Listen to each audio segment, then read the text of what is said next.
Para bapak, ibu-ibu, saudara-saudari kasih dalam Yesus Kristus, hari ini adalah Minggu Paskah pekan kedua yang sekaligus Minggu Kerahiman Ilahi, di mana pernah ada suatu kesempatan yang demikian luar biasa, perbincangan antara Yesus dengan Faustina, di mana Yesus bersabda, "Aku merindukan adanya pesta kerahiman.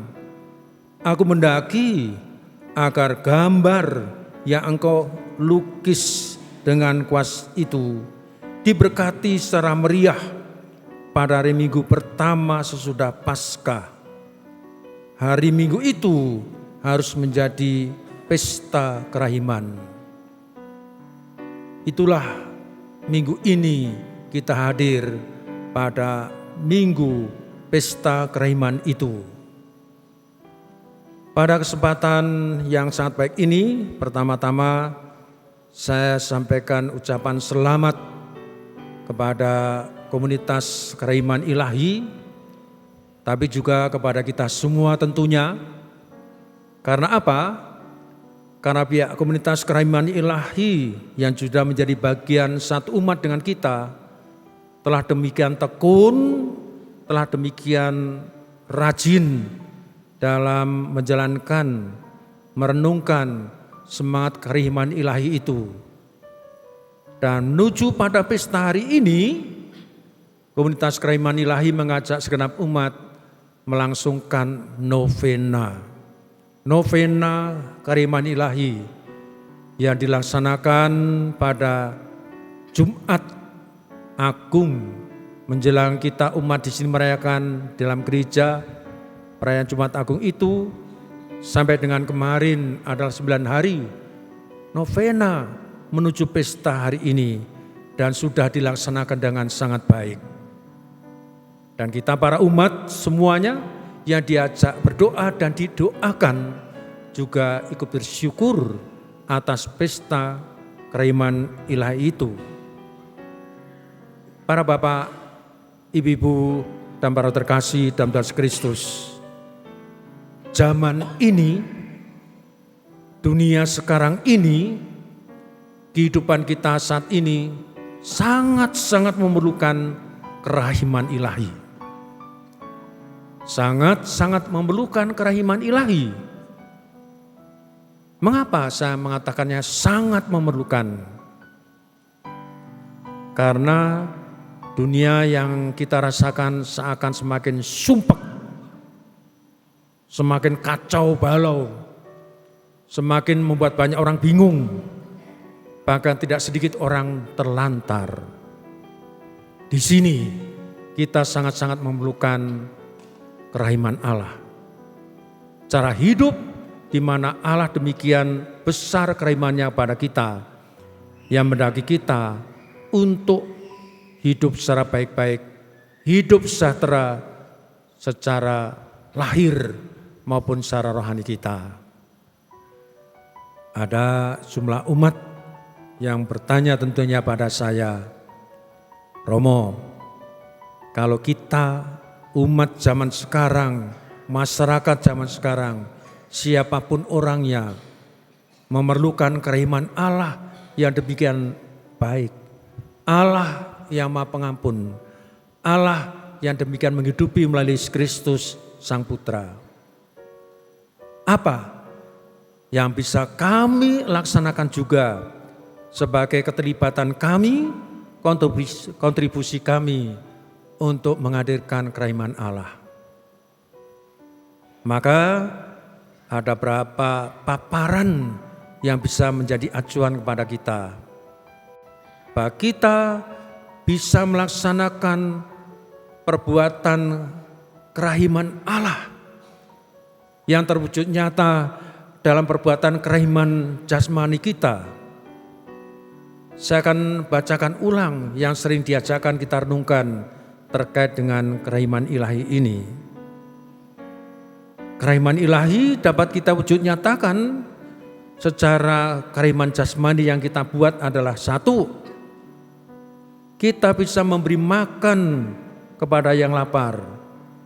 Kita bisa memberi minum kepada yang kehausan.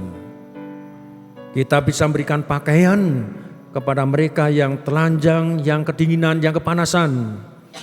Kita bisa menyediakan tempat perlindungan bagi mereka yang tunawisma. Dan kita juga bisa mengunjungi orang sakit. Kita bisa mengunjungi orang yang dipenjara. Kita bisa ikut bersama-sama menguburkan orang yang meninggal. Apa yang sudah saya sebutkan tadi, saya akan garis bawahi 3 hal yang terakhir, yaitu terkait mengunjungi orang sakit. Sudahkah kita ada dalam hati kita, ada dalam perbuatan kita bahwa ketika ada orang sakit kita pun terpanggil untuk mengunjunginya? Apakah kita masa bodoh, sebodoh amat? Dia sakit biar rasain sendiri. Tapi oleh semangat kerahiman kita diajak, ayo berdiri dan tergeraklah untuk silahkan bantu, ringankan, syukur ikut menyembuhkan orang yang sakit. Yang berikutnya misalnya mengunjungi orang yang tersisihkan, orang yang dalam penjara. Di paroki ini ada 1 seksi yang baru didirikan di paroki ini, adalah yang namanya seksi sahabat lapas. Seksi sahabat lapas adalah suatu seksi yang mengkoordinir untuk pelayanan bagi mereka yang ada di lembaga pemasyarakatan, yang di penjara. Di paroki ini sudah ada. Nah, barang siapa ingin terlibat dalam pelayanan bagi mereka yang di penjara, silakan. Boleh menghubungi saya di paroki, nanti saya arahkan. Ayo, kunjungilah mereka yang sedang bermasalah di sana. Semoga mereka bertobat baik-baik. Lalu juga tentang menguburkan orang mati. Menguburkan orang mati. Gereja Katolik sangat-sangat memberi perhatian kepada bagaimana yang namanya katekese pelayanan bagi orang meninggal. Sangat diperhatikan. Sangat diperhatikan. Di satu sisi, saya sebagai seorang roh paroki kadang-kadang sedih sekali, prihatin sekali. Ketika ada orang meninggal yang melayat tidak lebih dari 5 orang. Sedih, menyedihkan. Tapi saya sangat terharu ketika saya atau Romo Markus pelayanan di rumah duka yang melayat sekian banyak. Saking begitu banyaknya kadang-kadang kekurangan komuni. Luar biasa. Dan ternyata kerahiman secara jasmani yang kita wujud nyatakan peduli kepada acara menguburkan orang, mengantar mereka menghadap Tuhan. Ini adalah suatu kesempatan yang luar biasa. Siapa yang seumur-umur belum pernah melayat? Belum pernah. Jangan-jangan nanti kalau kamu meninggal gak ada yang melayat juga. Berangkat sendiri katanya. Tapi gereja mengajak sebaik-baik mungkin pelayanan kerahiman secara jasmani bagi mereka yang meninggal. Dan ternyata pelayanan untuk orang yang meninggal ini cukup banyak memikat orang yang belum Katolik datang pada saya. Pak Romo, saya ingin sekali menjadi orang Katolik. Loh kenapa? Bapak, Ibu, Oma, Opa kepingin jadi orang Katolik. Saya ingin nanti kalau meninggal dilayani baik-baik.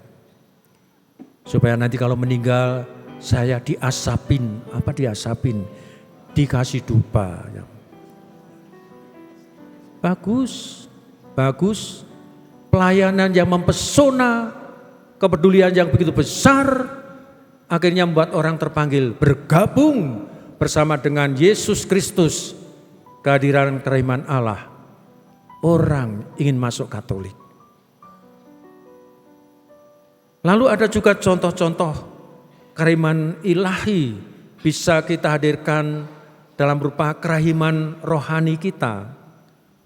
kerohanian yang menjadi andalan kita untuk pelayanan kepada pihak-pihak lain. Misalnya, kita memberikan bimbingan kepada orang yang sedang bingung. Tak sedikit dalam sehari-hari kita bertemu dengan mereka yang bingung. Coba berikanlah masukan agar dia mendapatkan solusinya.